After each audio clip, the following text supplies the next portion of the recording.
Paulo, nadulas na palagi pa rin silang nagkikita ni Kim kahit walang taping.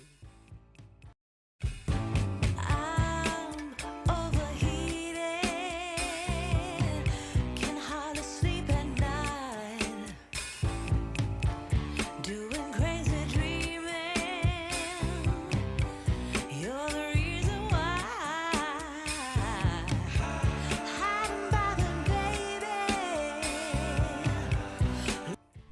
Tila nadulas naman ang aktor na si Paulo Avellino nang matanong ni MJ Felipe kung namimiss daw ba nila ang isa't isa.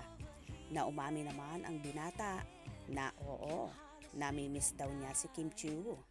At dito nga ay nabanggit niya na nagkikita pa rin sila ni Kim sa ibang work or promo na nilagyan na lang ng work para hindi halata na palagi silang magkasama. Kahit naman si Chinita Princess ay inamin din na namimiss si Paulo, ang kakulitan nila at kung paano niya mapapatawa si BMC niya. Natapos na kasi ang taping nila last April pa, kaya naman hindi na araw-araw nagkikita ang mga cast at ganun din ang Kim Pao. Pero ang pagkakaalam ko, palagi pa rin inihahatid sundo ni Paulo si Kim sa It's Showtime ng Dalaga. Lalo kapag may free time ito na binibigyan talaga ng oras ng aktor.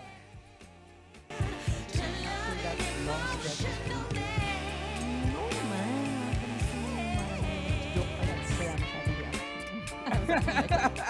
Miss ko naman, miss. Siyempre na-miss. Pero may mga work kasi kami in between na nakikita rin kami. So, like, pag nag-promo some parts, nakikita ko naman.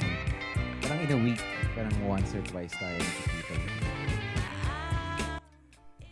Kunyari pa talaga ang dalawa na halata naman na palagi magkasama, kung saan hinihinala pa rin ng mga netizen na magkasama ang Chupaw sa naging birthday celebration ni Paulo kung saan isinelebrate sa malayong lugar at sila lang dalawa ang magkasama. Booking na booking naman yon dahil pareho silang nagkaroon ng tan lines sa kanilang mga balat. Si Kimi ay sa bandang likod, nakitaan ng tan lines. While si Paulo naman ay sa bandang wrist, sa may bandang lagayan ng relo, nakitaan ng tan lines. Anyway, ayaw pa man nilang umamin sa real score sa kanilang relasyon. Ibalato na muna natin sa kanila yan dahil ninanamnam pa lang nila ang pagsasama nang walang mga mahaderang chismosa sa paligid. Maging happy na lang tayo sa nakikita natin sa Chupaw dahil hindi rin naman magtatagal ang panahon at aamin din sila sa publiko. Kaya naman tumutok at huwag na huwag pahuhuli sa mga maiinit na kaganapan. Anong inyong magiging reaksyon sa bidyong ito? Comment below.